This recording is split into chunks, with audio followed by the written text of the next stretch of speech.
Jean-Claude André est un ami et un membre fidèle de l'Académie Lorraine des Sciences.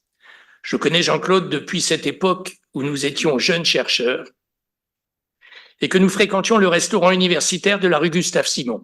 Je me souviens de ce jour où, alors que nous déjeunions avec Jean Caillès, tu es arrivé avec un petit bocal dans la main dans lequel se trouvait un objet, un escalier en spirale, en miniature, bien sûr. Tu venais de l'obtenir par polymérisation d'une sauce ad hoc à l'aide de laser. C'était ton premier procédé de fabrication en 3D. Tu l'as rapidement amélioré en t'inspirant de la technique de modélisation des menuisiers qui consiste à faire des modèles par couches successives de plaques de bois et les découper au fur et à mesure pour avoir un modèle en 3D.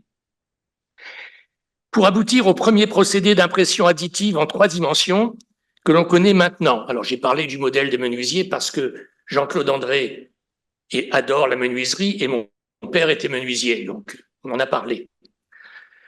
Car tu es effectivement l'inventeur de ce procédé. Tu n'en as pas profité financièrement. Le CNRS n'était pas encore très convaincu de l'importance fondamentale de la défense des brevets. Mais tu ne t'es pas découragé puisque tu as toujours continué à promouvoir et améliorer ce procédé. Tu as même voulu devenir conseiller de la direction du CNRS pour pouvoir influer sur sa politique. Ce que tu as fait. Jean-Claude est passionné par la recherche et la politique de la recherche, car c'est un penseur de cette politique. Tu nous l'as démontré à l'ALS lors de tes conférences précédentes, en février 2015 en particulier, quand tu traitais cette question. Innovation à la française, : et si nous avions encore tout faux.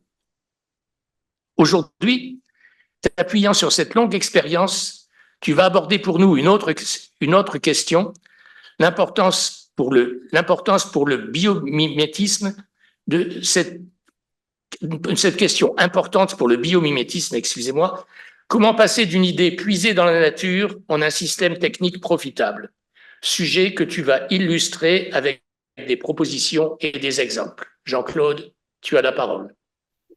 Alors, concevoir et innover avec le biomimétisme. Alors, il se trouve que ce machin dont on parle depuis des années est quelque chose qui finalement stagne un peu et on a voulu savoir pourquoi. Alors, dans l'exposé que je vais vous faire, je voulais vous avertir qu'il y a un certain nombre de diapos que j'ai volés et donc, si vous les réutilisez, c'est à vos risques et périls. Hein, donc, voilà, j'ai dit. Alors, si on revient un peu à ce que racontent un certain nombre de personnes, c'est que finalement, on est sur un certain nombre d'ères. Au départ, on était sur les ères des années 19e siècle. Et c'est 1815, je me suis trompé, avec l'énergie hydraulique, mécanique, etc. Et puis, tout ça, ça définit ce qu'on appelle les ères technologiques. Et quand on regarde après l'explosion du numérique, eh bien, d'aucuns pensent que le futur, la future rupture, ça va être le biomimétisme. Donc, on va regarder, et puis on va essayer d'en parler. Hein. Donc, moi, ce que je voulais voir, c'est dans ce qui était publié depuis un certain nombre d'années, quel était le vrai ou ce qui était moins vrai dans cette opération. Alors, prochaine diapo, bon, c'est des petites choses, bon, ça, je vous laisse ça, je les ai laissées exprès pour que, comme les diapos seront stockés quelque part, si quelqu'un est intéressé, il pourra les regarder, on ne va pas relire un texte qui est un peu long. Hein. Alors, si j'essaye de regarder, déjà, puisque les gens que j'ai pu analyser en termes de publication avant disent que le futur, c'est de l'impression. Enfin, c'est du biomimétisme, pardon. Là, je commence à être fatigué là, avec ça, avec l'impression 3D. Eh bien, si on regarde les comparaisons, vous voyez, le biomimétisme en termes de nombre de publis, ça double tous les 5 ans. L'impression 3D tous les 4 ans, Notre conférencier, ben, on a parlé, vous voyez, ça va pas très vite finalement. L'impression cadet, là, c'est tous les 4 ans, là, ça va vite. Mais finalement, c'est que dalle par rapport, au nombre de publis sur l'intelligence artificielle, et deux, à la vitesse ou à la quantité de publications que l'on produit par an. Une augmentation absolument extraordinaire. Donc, faut pas penser que le biomimétisme, c'est quelque chose qui va révolutionner complètement le monde. Donc, vous pouvez repartir maintenant, je crois que tout est dit, quoi. Et si maintenant je regarde un peu ce qui est associé au biomimétisme. Biomimétisme, ça dit en fait le mariage de deux choses. D'une part, la nature, et d'autre part, les sciences de l'ingénieur. Alors moi, je suis ingénieur de formation et j'ai exercé mes maigres talents au département des sciences de l'ingénieur du CNRS, devenu des sciences de l'ingénierie et des systèmes, et depuis peu ingénierie. Vous voyez. Donc, quelque chose d'un peu plombier, quoi. C'est-à-dire qu'on se balade avec nos clés à molette et notre bleu de travail tous les jours. Alors la grande question qui est posée, c'est qu'on fait l'hypothèse que nature plus les sciences de l'ingénieur, que je ne vais pas définir aujourd'hui, eh ben, c'est capable de faire quelque chose de nouveau.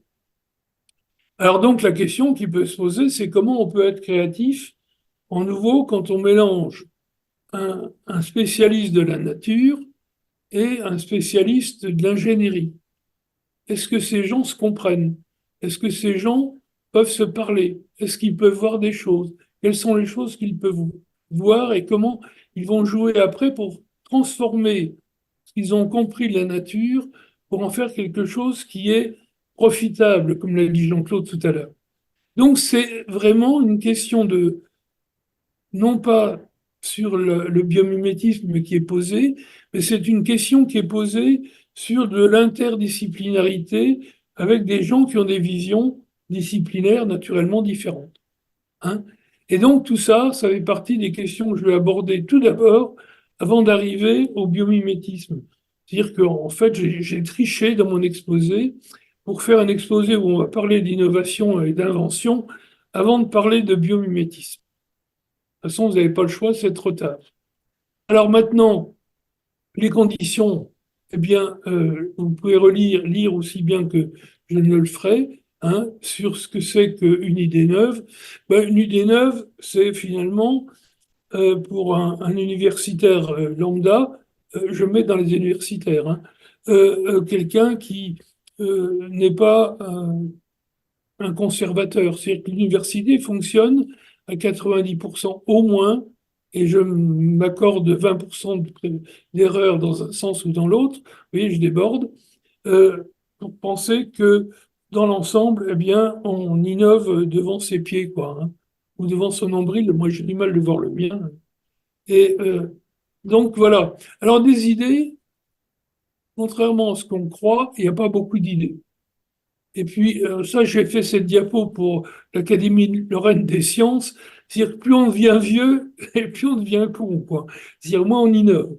Alors, ce qui n'est pas complètement vrai, mais d'aucuns le pensent, et puis il y aurait des courbes qui le prouveraient. Voilà, donc l'innovation, la créativité, l'invention, c'est pas quelque chose qui se fait naturellement. Alors, si on regarde un peu la situation de ce que pense la NSF aux États-Unis sur l'innovation et l'invention. Eh bien, voilà sont les critères par importance. Je ne vais pas trop insister non plus, mais la partie droite en bas de cette figure montre à l'évidence qu'on a besoin de gens imaginatifs. Et si vous prenez une école d'ingénieur, je suis dans une école d'ingénieur, je suis ingénieur moi-même, eh bien, finalement, on ne vous apprend pas à imaginer. Et on ne vous apprend certainement pas à prendre des risques. On aime bien que les autres aient pris les risques, et puis une fois que ça marche, eh bien, on se colle derrière, quoi. Donc finalement, cette partie droite, c'est ce qui est souhaité, et c'est ce que la NSF pratique avec l'esprit pionnier des Américains, et c'est ce que les Français euh, ne savent pas très très bien faire. Alors je ne reviens pas sur l'exposé que j'ai dû faire il y a 8 ans, mais ça reste vrai, quoi. Hein. Et puis, si la prise de risque, elle est prise par quelqu'un d'autre, c'est quand même meilleur, quoi. Hein. Voilà. Alors, finalement, on se rend compte que pour la partie innovation, et on reviendra au biomimétisme après, hein, tout ça, bah, c'est déjà un système qui est pavé de mauvaises intentions.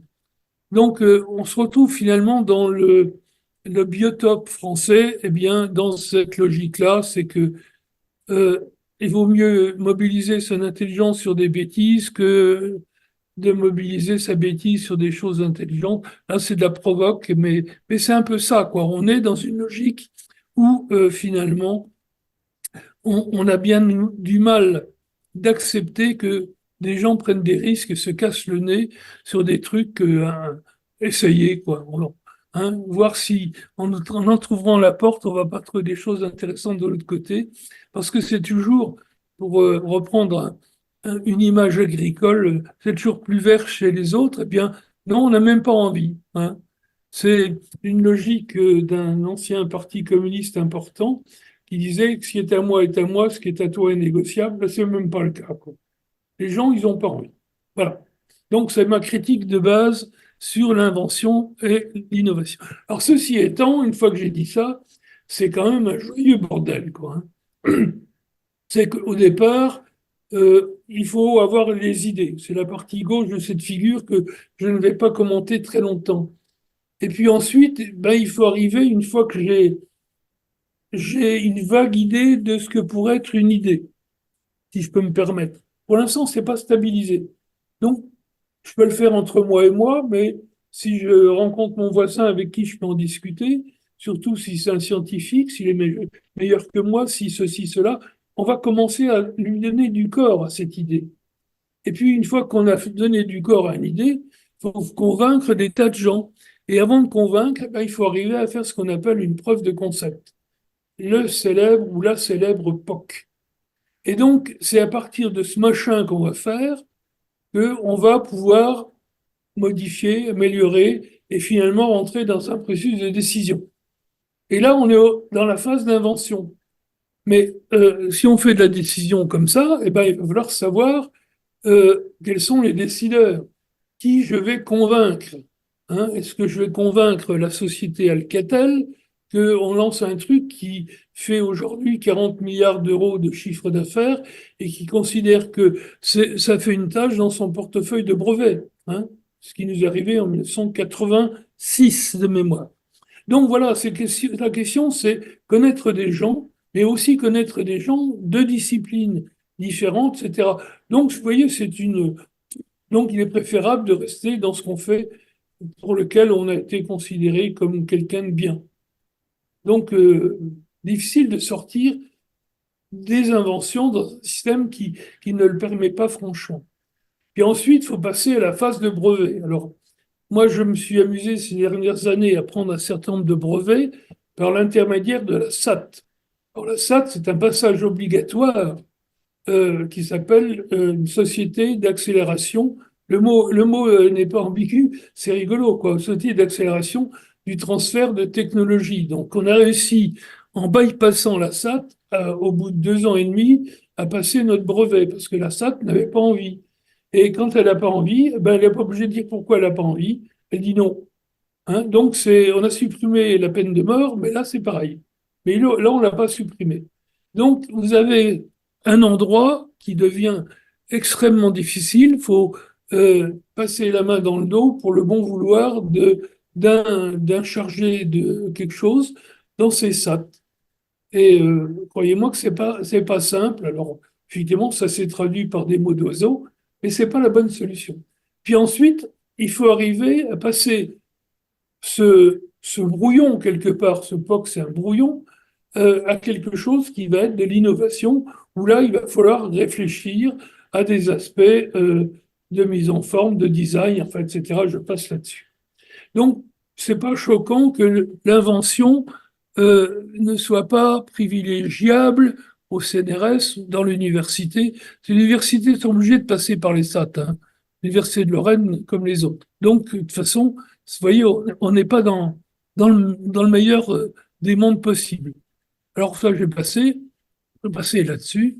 Alors maintenant, la question qui est posée quand on va arriver au-delà de votre POC, hein, c'est qu'il va falloir passer dans une étape de R&D.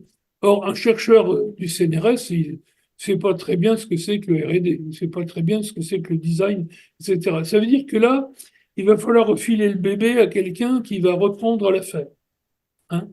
Et alors, c'est toujours facile de le dire et c'est toujours difficile de le faire parce qu'on n'a pas les mêmes cultures, on n'a pas les mêmes temporalités, etc. Alors, le gros problème, il est là. C'est sur les figures pas belles qui sont en bas. Hein. C'est-à-dire que, normalement, on travaille à l'intérieur d'un paradigme, d'une culture scientifique. Et donc, l'approche interdisciplinaire dont j'ai parlé très vite tout à l'heure, eh ben, n'a aucune raison d'être la même. Et puis, quand on va faire de la preuve de concept, où on va mélanger des différents savoirs, il n'a aucune raison non plus d'être la même. Et quand on va aller vers l'industrialisation, eh bien, où on aura besoin de développer, de s'appuyer sur des critères qui ne sont pas technologiques, on risque d'être très loin. C'est-à-dire que très vite, on va voir disparaître finalement son bébé. Hein, on a pensé à un truc, et puis finalement, le truc à la fin, bah, c'est pas celui-là qu'on avait prévu. Et donc, c'est souvent un peu la difficulté qui est représentée sur cette figure, où finalement, ce qu'on attendait, c'est la partie bleue, ce qu'on est capable de faire, c'est la partie rouge. Donc, auquel cas, on se comprend pas et il n'y a pas d'innovation. Donc, ce qu'il faut arriver, c'est à faire que son travail de création se retrouve dans quelque chose qui va pouvoir être récupérable par l'industrie. Ce n'est pas évident. Et ça veut dire que là, il y a besoin d'être non pas aussi vieux que moi, mais pas loin pour avoir compris ça. Hein. Alors, maintenant, bon, je vais passer là-dessus aussi, et je vais passer là-dessus pour gagner du temps. Donc, la grande question qui est posée, c'est de savoir mettre en forme une idée. Alors, mettre en forme une idée, alors je dirais déjà, une fois qu'on a une idée, on peut en parler à des gens et stimuler leur imagination. Ça, je ne l'ai pas mis là parce que le lien humain, la parole, c'est un élément important.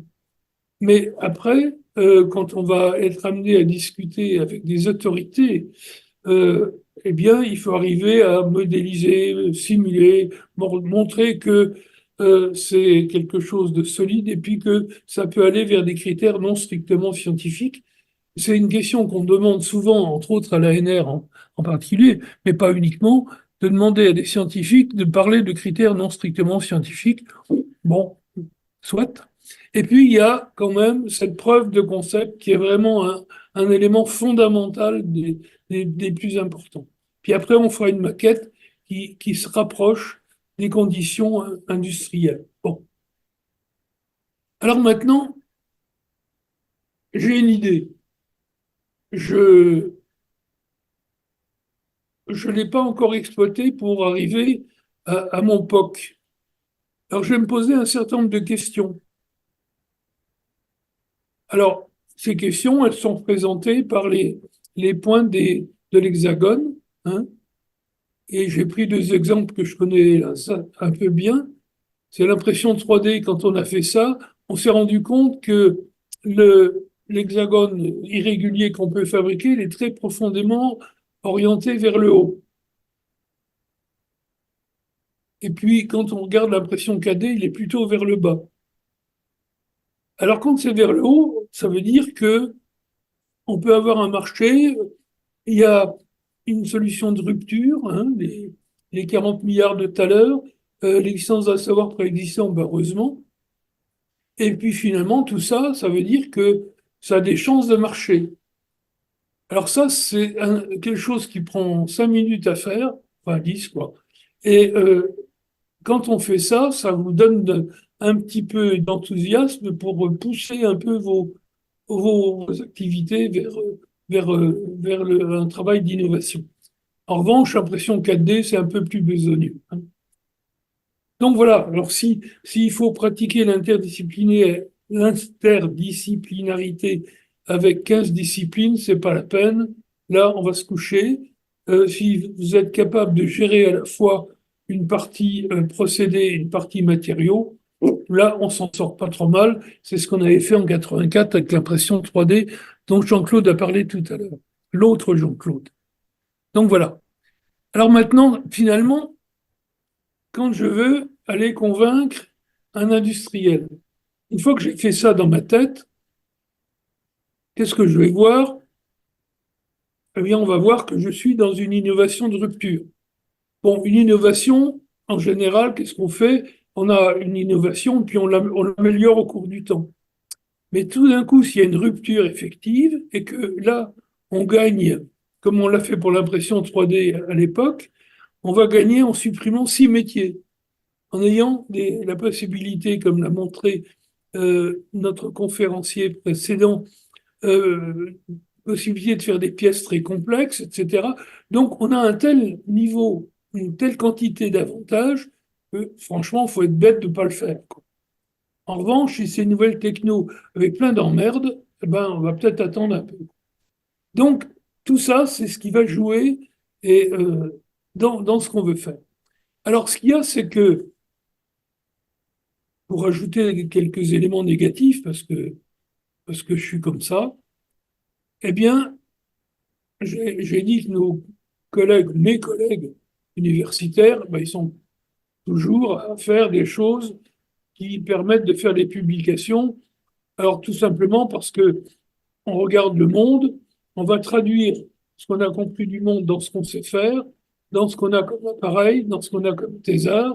Donc on revient avec ça au laboratoire, on va le déformer pour que ça soit publiable à raison de 2 publiés par an. Et puis après, on dit, il y a des gens qui sauront reprendre ce que j'ai publié pour finalement l'utiliser en termes d'application, ce qui est un scandale. Et donc voilà où on en est. Et donc, ça veut dire que ça, plus des études de besoins bidons, eh bien, ça fait des choses qui font que ça ne marche pas bien. Et puis, il y a également le fait qu'on est dans un domaine où il y a des gens qui font carrière beaucoup plus vite que d'autres. J'ai rien à dire, je suis passé assez vite parce qu'on marche sur la tête des piétons qui sont en dessous. Et donc, on n'a pas toujours une ambiance parfaite dans dans un laboratoire. J'étais directeur adjoint d'un département du CNRS. On se rend compte qu'il y a des fois des besoins de liens sociaux en interne, quoi. Donc tout ça, ça milite pas pour quelque chose qui soit complètement sain. Alors je passe là-dessus. Alors maintenant, fin de mon blabla de vieux clochard sur tout ce qui concerne l'invention, l'innovation. Et le biomimétisme, il en est là, quoi, hein. Si je prends l'exemple de ces gouttes d'eau qui sont dans des situations hydrodynamiques particulières, dans des zones ultra sèches, euh, mais qui ont, d'un point de vue écoulement du fluide, possibilité de faire se déposer des gouttes d'eau, eh bien, je sais, comme certains coléoptères, récupérer la flotte dont j'ai besoin pour la journée. Donc, il y a des endroits en Amérique du Sud où les habitants euh, ont des linges très fins qui récupèrent comme ça l'humidité de l'air. Ce que c'est faire le coléoptère, ce que c'est faire l'oiseau. Alors, là, ici, j'ai représenté à gauche le gecko. Hein, le gecko qui est un petit reptile qui sait grimper au mur, au plafond, etc. parce qu'il a les pattes qui sont adaptées à. Donc voilà, le biomimétisme, on entre là-dedans. C'est, avant de parler du velcro que tout le monde connaît, hein, tout simplement, c'est un ingénieur suisse qui balade son chien, qui se ramasse des tas de graines d'une plante dont j'oublie toujours le nom, mais je vous le retrouverai, et qui non seulement les retire des poils du chien, mais qui dit, ça y est, on a trouvé un truc intéressant, c'est le velcro, qui est une opération qui financièrement est profitable, largement, hein. Donc l'idée du biomimétisme, c'est un peu ça, c'est aller pirater à la nature ce qu'on est capable de transformer en ingénierie et en production industrielle rentable. Alors d'aucuns rajoutent, si possible, avec une vision environnementale, personne ne peut être opposé à ce propos. Hein. Donc voilà le biomimétisme. Alors, le biomimétisme, c'est pas des écolos, hein, contrairement à ce qu'on raconte. Eh bien, mais pour autant, enfin, il y a pas d'existence majeure. Eh bien, c'est de regarder où les domaines où le biomimétisme pourrait prendre finalement sa pleine dimension. Alors là, comme tout le monde tire la couverture un peu à lui, donc plus de la moitié des domaines qui sont publiés par l'ONU, eh bien, sont concernés par le biomimétisme. Parfait. Hein. Alors maintenant, donc un point important, c'est que le biomimétisme n'est pas une copie. Hein. On ne copie pas la nature, mais on a vu dans la nature des choses que l'on sait transformer en création pour arriver à faire des objets, des outils, des machines, ce que vous voulez. Donc, quelque part, le biomimétisme, c'est regarder la nature, apprendre à voir ce que la nature peut offrir. Donc, c'est représenté par une ampoule. Et puis après, il y a passé dans les fourches codines de l'ingénierie avant d'arriver à l'industrialisation. Donc, vous voyez, c'est une logique qui n'est pas une logique écologique, alors, pas du tout. Hein. Alors maintenant, ça veut dire que quelque part, c'est pour ça que j'ai mis cette diapo du gamin et de son miroir, c'est d'apprendre à voir. Hein. Et je crois que ça, c'est un élément important dans le biomimétisme. Comment fait-on pour voir? Et c'est là où, une fois qu'on aura vu, on reviendra aux aspects innovation et invention dont j'ai parlé tout à l'heure. Alors, les principes de la vie qui sont présentés sur cette diapo, c'est finalement regarder un peu comment fonctionne la nature. Alors, quand on est ingénieur, tout ça, c'est un peu savant, quoi. Hein. Identifier les modèles naturels. Est-ce qu'un ingénieur, naturellement, c'est ça? Pas très bien, hein? Et donc, ça veut dire que l'ingénieur, il va avoir des évidences. Hein. Je reviens à ce que je racontais tout à l'heure avec mon ingénieur suisse. Et puis ensuite, le lien avec un besoin entrepreneurial. Il faut qu'on ait compris que la nature peut offrir. Et conceptualiser ça, bon, là, c'est le métier d'ingénieur, on peut y arriver. Et ça veut dire que si on va au point 3, appliquer des savoirs biologiques, ça veut dire que l'ingénieur qui va faire de la conceptualisation d'un système qui est d'origine naturelle, à la fin, il se fiche complètement de savoir si ça vient de la nature. Ce qu'il veut, c'est que ça marche et que ça soit vendable, qu'il y ait un marché. Hein. Donc, vous voyez, c'est d'un côté, il y a l'homme de la nature qui regarde et qui voit, et de l'autre côté, il y a l'homme de l'ingénierie avec son bleu de travail, celui dont je parlais tout à l'heure, qui est là pour finalement casser un peu d'enthousiasme et les idées. Alors maintenant, alors je vais passer aussi là-dessus. Si on regarde l'origine, parce qu'on a même regardé d'où venaient la plupart des idées en biomimétisme, c'est essentiellement, bon voilà, si vous l'avez ici, il y en a un peu de tout. Hein, et essentiellement, donc les mammifères sont un point important, mais ce sont les insectes, essentiellement parce que derrière, il y a tous les aspects d'intelligence collective sur lesquels on travaille, et les informaticiens aussi, et pas que. Et c'est un domaine tout à fait intéressant. Hein. Et donc, pour des aspects recherche, la nature peut constituer une base passionnante à explorer. Alors, le gros problème, j'ai dit tout à l'heure, il faut voir. Alors, si je prends quelqu'un à qui je cache les yeux, hein, et je le fais toucher un éléphant, Et ben, selon l'endroit qu'il va toucher, il va dire c'est ceci, c'est ceci, c'est cela. Donc, voir quelque chose, c'est pas si simple. Et donc, il y a besoin d'apprendre à voir. Et c'est pour ça que, il y a un certain nombre d'opérations à mener entre les spécialistes de la nature et les spécialistes de l'ingénierie. Hein. Et ça, c'est un point effectivement très important. Si je vois, là, j'ai pris un tendon parce que j'avais la diapo, euh, il y a un problème d'échelle. Si je veux aller à une échelle qui va jusqu'à la microfibrile, je ne vais pas avoir besoin, ou j'aurai besoin de renseignements complètement différents. C'est voir quoi et jusqu'où. Hein. Donc, vous voyez que c'est pas encore réglé, quoi. Et donc, au fond, on va se retrouver dans cette situation qui est représentée par cette figure de gauche, le triangle, où on va faire des choses qui sont un peu ras-bitume, hein, le, le velcro, voilà un exemple ras-bitume, mais qui marche.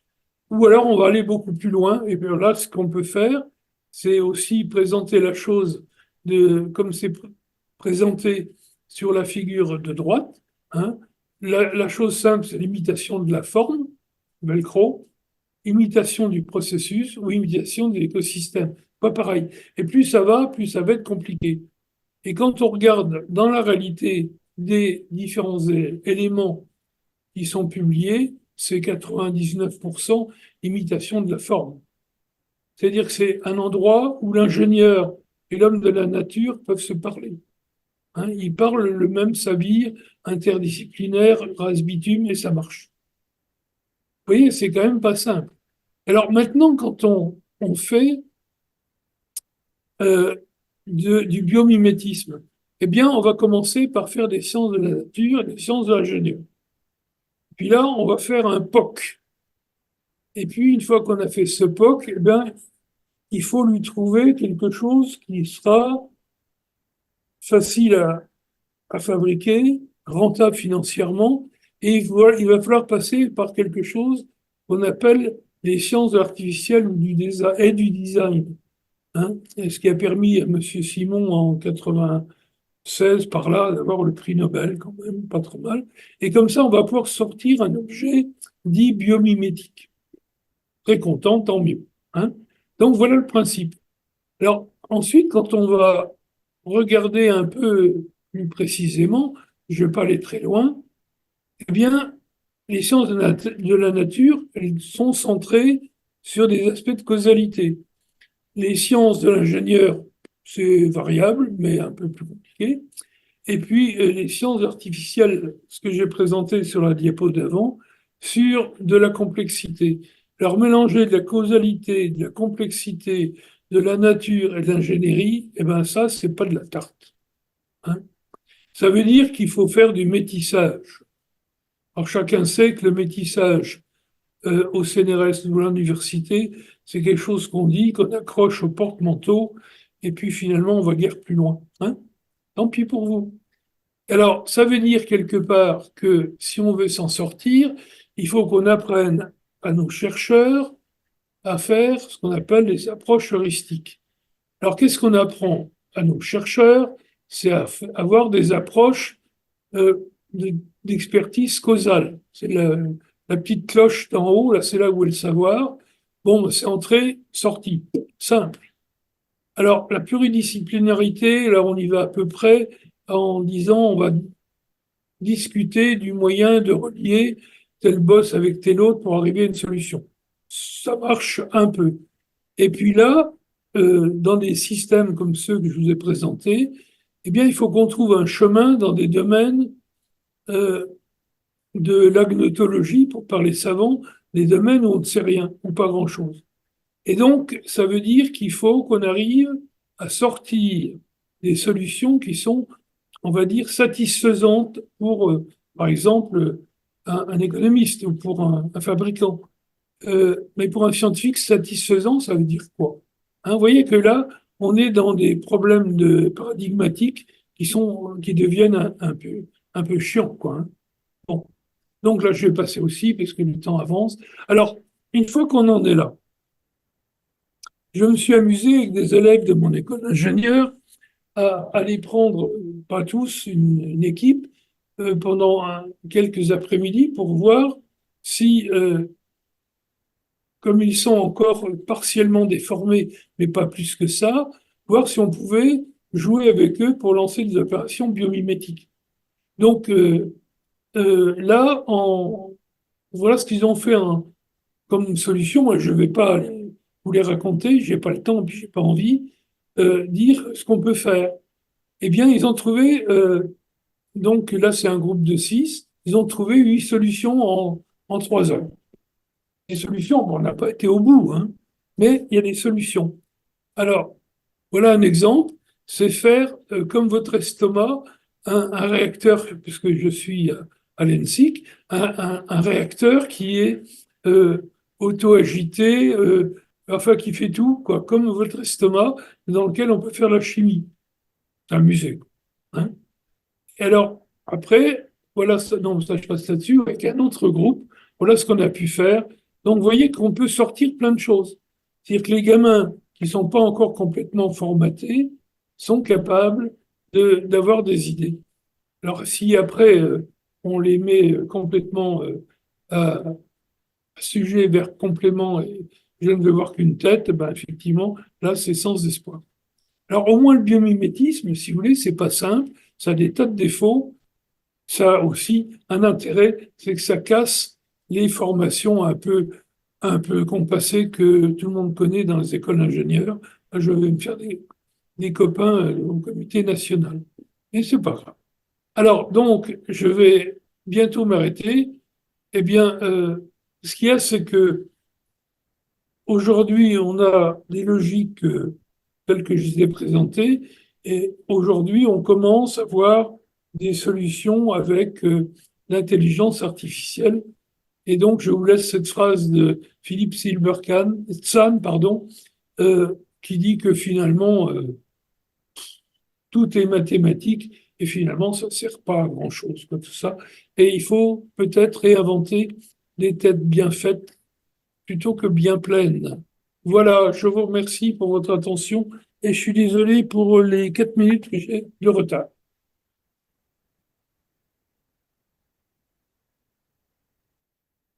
Oui, merci beaucoup Jean-Claude qui, avec son humour parfois grinçant mais pertinent, nous a initié aussi au raisonnement scientifique. Alors, moi j'ai bien aimé les considérations générales sur la science et la technologie, ses applications et la définition du biomimétisme. Bon, juste sur l'estomac, je pense que vous auriez intérêt à parler avec des médecins, parce que l'estomac, il n'est pas tout à fait autonome. Certes, il a une autonomie de régulation hormonale, mais sans l'innervation du vague, cholinergique, il ne fonctionne pas. Mais cela dit, c'est quand même effectivement très intéressant. Alors, je pense qu'il y a des questions. Oui, Madame Cipriani. Comme vous avez fait un peu de philosophie, je me ramène à la philosophie. Est-ce que finalement, vous avez voulu nous dire que quand on veut faire du biomimétisme, il faut se mettre dans la lignée de Descartes, qui considérait l'homme comme une mécanique, et il faut considérer la nature comme une mécanique?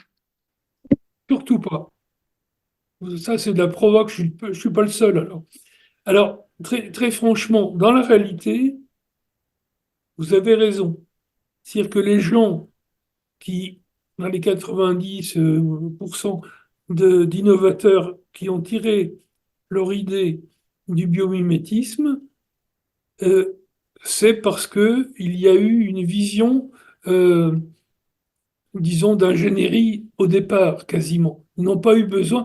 La personne qui a fait le velcro, il n'a pas vu un biologiste. Hein. Il a vu son chien. Et il a vu les poils qui étaient coincés par cette graine. Quoi. Hein. Et donc, en ce sens-là, il n'y a pas eu de philo. Quoi. Alors moi, je pense que si on va aller plus loin, c'est la représentation que j'ai montrée tout à l'heure rapidement, hein, où il y a 3 échelles au fond. Pour aller dans le biomimétisme, il faut qu'on sorte des lieux communs. Et pour sortir des lieux communs, ça veut dire probablement qu'on aura besoin de former des déviants qui sont un peu nature et qui sont un peu ingénieurs, quoi. Hein. Et ça, c'est pas évident. Et alors, en France, c'est en particulier pas du tout évident, parce que ça va pas dans le sens ordinaire du fonctionnement disciplinaire que l'on a, alors que les Allemands ont créé des options, et les Suisses aussi, les Américains aussi, qui tournent autour du biomimétisme, où là, on a des visions qui sont pas monopartisanes, mais plus multi. Mais quand on fait du multi, on est moins bon, c'est bien connu. Hein. Moi, j'ai connu au CNRS dans une vie antérieure les appréciations du comité national parce que je faisais dans l'interdisciplinarité où on me disait doit éviter le foisonnement d'idées, hein, parce que les idées, c'est pas de la continuité ordinaire. Alors, une question de Jean-Paul Hatton. Hein. Merci, cher Jean-Claude, pour ton exposé. Et je fais partie avec Jean-Claude Derniam des heureux privilégiés qui ont vu tes premières réalisations et j'en ai gardé un beau souvenir. Je dois reconnaître qu'à l'époque, on ne s'était pas rendu compte à quel point tu étais novateur. Mais tu l'étais réellement et je suis très heureux d'être ton ami. À la fin, tu as parlé d'intelligence artificielle et de biomimétisme. Je dis, oh, ça, il va parler des deux. Mais non, finalement, tu n'as pas relié les deux. Non, parce que pour l'instant, il n'y a rien. Ou pas grand-chose. Hein. Tu as raison, mais c'est un truc qui devrait nous tomber sur le nez, et ça sera très bien, parce que l'intelligence artificielle, elle se fout complètement des disciplines. Hein. Et de ce point de vue-là, ça permettrait de casser un certain nombre de fausses convivialités qui font que le système il est un peu bloqué, quoi. Alors, il se trouve qu'en France, il y a des PME comme Je le vaux bien, qui s'intéressent très fortement au biomimétisme. Alors, c'est vrai qu'on est aujourd'hui dans une logique de pêche au filet et on ne sait pas quel poisson on va sortir. Mais si on peut avoir des aides au choix du poisson, hein, et l'IA peut en faire partie, je pense que là, on changera d'époque. J'espère. Mais autrement, mais c'est pas vrai que pour le biomimétisme. Hein. Le jour où on arrêtera d'enseigner les mathématiques à Polytechnique, on aura gagné. Un peu radical. Je reviens juste sur l'imprimante 3D et 4D. Vous nous avez montré une courbe de développement un peu exponentielle. Moi, ça me fait penser à la loi de Moore sur la puissance de calcul des ordinateurs. Est-ce que les deux sont liés? Non. Non, non, non, non, non. Non, mais c'est... Moore, c'est 18 mois, ça double tous les 18 mois, enfin, c'est doublé. Parce que là, on commence à être coincé par le quantique, là. Hein, finalement, Max Planck, il aurait mieux fait de rester au lit, là, en 1903. Mais, enfin, il y aurait eu un autre Max Planck, quoi. Et non, l'explosion pour la 3D, c'est simplement un problème de marché. Hein. Et il y a un marché qui n'existait pas en 1984, qui s'est développé en gros vers les années 2000 et qui explose, quoi. Alors que l'imprimante, les impressions 4D dont je parlais tout à l'heure à notre collègue, et c'est que l'intérêt, c'est de pouvoir modifier des choses. Alors, c'est un système adaptatif.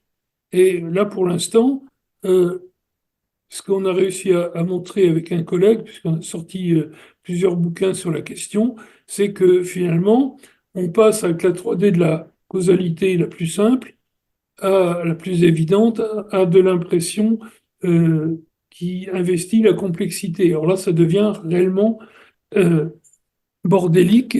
Alors, scientifiquement, ça fait une explosion, industriellement, zéro. Hein. Donc, je ne peux pas répondre autrement que ça. Donc, il n'y a pas de lien direct avec Moore. Pas encore, en tout cas. Et là, encore une fois, pour répondre à la question de Jean-Paul, ou la remarque de Jean-Paul, je pense que l'IA peut nous apporter quelque chose sur des aspects, entre autres, conception. Hein. Et ceci, ce sera demain matin. Conception et puis choix du modèle, enfin choix de l'exemple C'est dans biologique. la conception, Président. Oui. Alors, Francis Dallacio, une question. Oui, moi je vois le biomimétisme sous deux aspects. On on peut regarder la nature et dire, tiens, ça pourrait servir dans ce domaine-là. Ou alors, on a un problème technique à résoudre et on regarde la nature, comment elle le résout. Vous venez de dire que l'intelligence artificielle, elle ne tenait pas compte des disciplines. Alors, dans un cas, l'intelligence artificielle peut jouer, mais dans l'autre cas, elle ne va pas pouvoir jouer. Comment résoudre le problème pour plus tard? Ouais, mais si tu veux, le point important, je vais juste présenter ça rapidement tout à l'heure, parce que comme d'habitude, j'en ai pour 3 heures et puis il faut que je me tienne en 30 minutes. Le fait est que on a, dans ce que j'ai fait présenter, une logique top-down, c'est-à-dire que ça vient du bas vers le haut. C'est l'hypothèse que j'ai faite. Et il se trouve qu'il y a un centre qui est à Provins, oui, ça doit être Provins ou à côté, qui s'appelle Sybios, où là, il y a un centre où des gens acceptent, moyennant finance, L'Oréal ou autre, hein, d'aller chercher des idées en fonction de besoins. Mais c'est pas évident. Hein. Autant en 3D, tu vas savoir comment réparer ta voie de chemin de fer, par exemple, hein, en jouant sur telle et telle pièce, on fait ceci, cela. Là, on sait de quoi on parle. Mais moi, la question de savoir ce que je dois voir, c'est quelque chose qui n'est pas évident. Où dois-je chercher? Si tu sais, Francis, j'achète. Oui, mais quand on a regardé le requin pour faire la peinture des Boeing, quand on a regardé le requin, on a dit, tiens, il évolue très vite dans l'eau, si on faisait de la peinture sur le principe des... Oui, mais bien sûr. On ne savait pas qu'on allait trouver une peinture qui facilite le glissement de l'avion dans l'air. Oui. Mais il y a pas que ça. Il y a le nez du TGV japonais, etc. Il y a plein. Mais ça, c'est des trucs qu'un ingénieur peut voir. C'est ça que je veux dire. Un ingénieur un peu intelligent, ça doit exister, qui voit un oiseau avec le nez bien pointu et qui, quand il tombe dans l'eau pour piquer un poisson, il n'y a pas d'éclaboussure, il n'y a rien, il n'y a presque pas de bruit. Et donc, c'est comme ça qu'on invente des choses, mais par analogie. Et l'analogie, ça ne fait pas de la science. Mais si on pouvait aller prendre des étudiants des écoles d'ingénieurs et les emmener l'après-midi du mercredi en se tenant par la main pour voir la nature, ce serait peut-être pas si mal. Ce qu'on faisait autrefois pour ces pauvres orphelins. Mais Merci. Oui, Jean-Pierre Alluc. Voilà. Puis François Cirvaux. Pour prolonger ce que vient de nous dire Monsieur Dallacio, en fonction du requin, effectivement, c'est une application fort intéressante. Il parlait évidemment de l'application au niveau du A380, par exemple. Alors, je reviens au requin. Il y a un complément qu'on peut donner sur le requin, c'est que cette structure particulière de la peau, carène et sillon, permet d'éviter l'application d'un biofilm bactérien. Les bactéries n'adhèrent pas à ce type de structure. Ça bouge, oui. Ça bouge pas. Alors, l'application a été faite très rapidement au niveau hospitalier, à savoir, évidemment, sur les murs des chambres, pour éviter ces biofilms bactériens responsables des maladies nosocomiales, et d'autre part, sur le matériel, évidemment, qu'utilisent les chirurgiens, qui, évidemment, luttent contre l'infection bactérienne. Donc voilà une application qui me paraissait intéressante. C'est ce que je regrette un peu dans votre présentation. Il n'y a pas eu suffisamment de corrélation entre nature et application technique rentable. On vient de parler du requin, j'aurais pu parler par exemple du Lotus aussi, qui est une application fort intéressante au niveau des avions. Le Lotus, la particularité du Lotus, c'est que la surface de la feuille est pourvue de composés hydrophobes. Donc, c'est une surface non mouillable. Eh bien, les applications peuvent se faire, évidemment, au niveau, par exemple, du dégivrage. Hein? Appliquer ces composés hydrophobes de telle sorte qu'il n'y ait pas éviter le givrage des avions ou, d'autre part, avoir des peintures auto-nettoyantes, imperméabilisantes et effectivement anti-tag, enfin tout ce que vous voulez. Voilà. Ce sont deux applications que je donne, mais il y en a d'innombrables applications qui auraient été fort intéressantes à présenter. Merci. Oui, je suis d'accord avec vous, mais moi, j'avais mis dans ma tête 30 minutes, et, parce que je sais que je déborde, et mon choix, c'était parler un peu de ce que j'ai présenté ou de vous sortir une liste d'exemples. Je les ai. Hein. Il y a un bouquin en anglais qui est sous presse, et là, vous avez un certain nombre d'exemples. Mais tous les bouquins qui traitent du biomimétisme sortent en permanence la liste des exemples. Mais si vous prenez 10 bouquins sur le biomimétisme, les exemples, c'est souvent les mêmes. Donc, ma question, c'était, j'aurais pu le faire, hein. Ça ne me posait pas de problème, je suis d'accord avec ce que vous avez dit, mais au fond, qu'est-ce qui va nous permettre de faire bouger les lignes? C'est ça qui m'intéresse. C'est pas qu'on ait un procédé de plus ou de moins qui fasse que le biomimétisme marche. Ça marche. Hein. Et moi, ce que j'y ai vu, et c'est pour ça que je me suis limité à un exemple, c'est qu'on peut orienter les gamins pour avoir des idées. Et ça me paraît bien. Et en jouant sur l'idée biomimétique, eh bien, s'ils ont des idées, ils auraient peut-être envie d'aller plus loin plus tard. Hein. C'est plus sur cet aspect un peu pédagogique, si vous voulez, que j'ai centré mon propos final plutôt que de jouer sur des exemples. Hein. Il fallait que je choisisse, mais je suis d'accord avec vous. Oui, enfin, c'est une réflexion conceptuelle aussi hein, sur le cheminement de la pensée dans ce domaine. Alors, François Sirvaux, une question? Oui, merci de cet exposé que j'ai beaucoup apprécié parce que je pense que ça redonne du sens à une étape essentielle de la recherche qui est l'observation.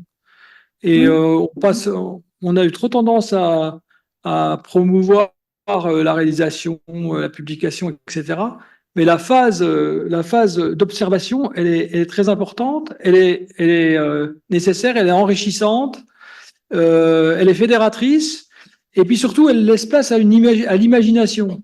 C'est-à-dire qu'il y a un moment, quand on observe, il faut imaginer. Et je trouve que ça, c'est un moteur intéressant pour attirer nos jeunes dans la recherche, parce qu'ils n'ont pas forcément d'appétence, en tout cas les médecins, et encore peut-être plus les chirurgiens, qui ont envie d'opérer des malades, c'est vraiment ce qui les intéresse le plus.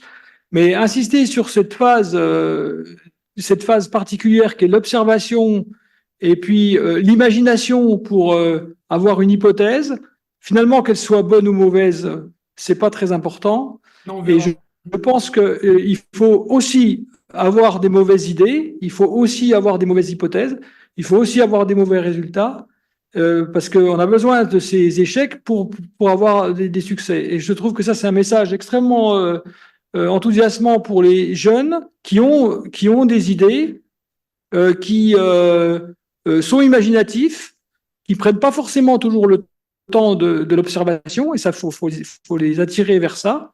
Et avec cette voie-là, je pense qu'on peut entraîner derrière nous des jeunes dans un projet comme ça. Et en plus, ils ont trouvé ça très rigolo. Ils sont amusés. Oui, ça rejoint un peu le principe que vous avez cité de sérendipité, que nous, on aime bien en médecine, en matière de diagnostic, c'est constater par hasard quelque chose et en déduire quelque chose, hein, et quelque chose d'intelligent et avec une nouvelle conception dans l'innovation. Alors, il y a Colette Keller-Didier. Oui, mais je ne redonnerai pas la parole à Francis parce qu'il faut qu'on arrête. Non, pas Francis. Non. Merci. Merci Jean-Claude. C'était vraiment une bonne idée de nous réveiller sur cette façon de réfléchir et je suis tout à fait d'accord avec vous, monsieur, pour éveiller surtout notre jeunesse. Et pour que tu ne cherches pas tout à l'heure quelle est cette fameuse plante, c'est la bardane. La Voilà. bardane, exact, exact. Voilà. Ça, Mais c'est un truc de pharmacien, ça.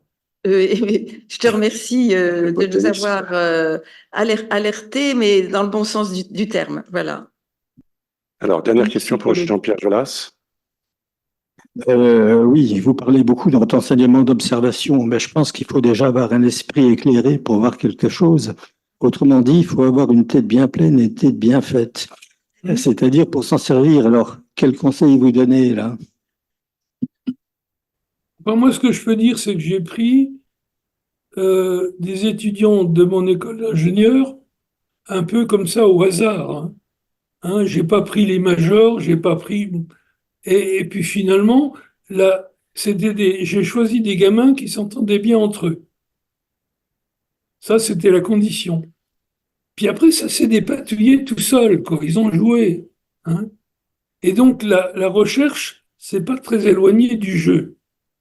Alors, je sais pas si c'est la réponse que M. Jolas souhaitait, mais il faut qu'on réapprenne dans l'éducation à jouer, qu'on arrête de s'enquiquiner à faire des fonctions de Bessel et des systèmes, des tenseurs du troisième ordre, quoi.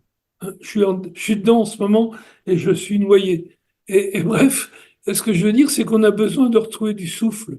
Et le souffle, on l'a par le contact avec d'autres, avec des provocations, avec des systèmes qui ne sont pas ceux que l'on a l'habitude d'exploiter, etc. Je pense que c'est un peu ça. Il faut introduire de la provocation un peu dans la formation et un peu moins de convenance.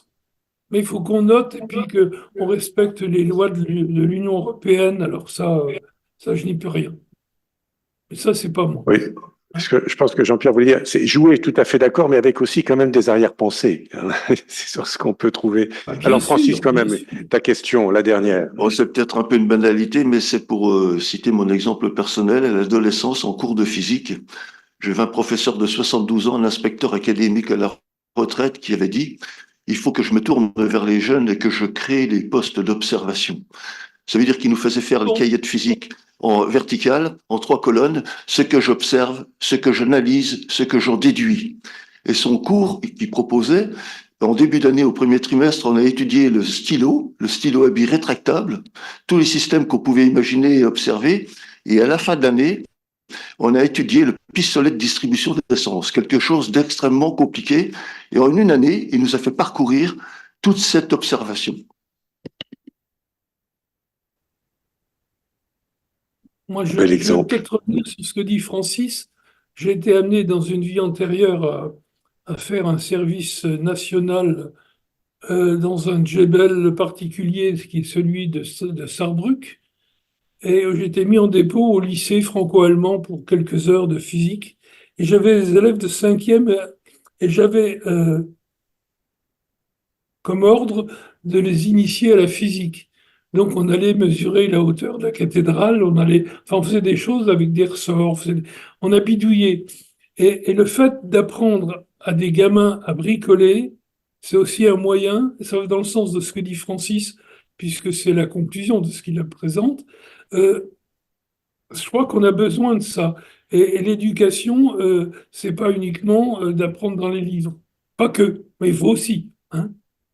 J'avoue que je bouffe pas mal de bouquins dans l'année, mais il n'y a pas que ça.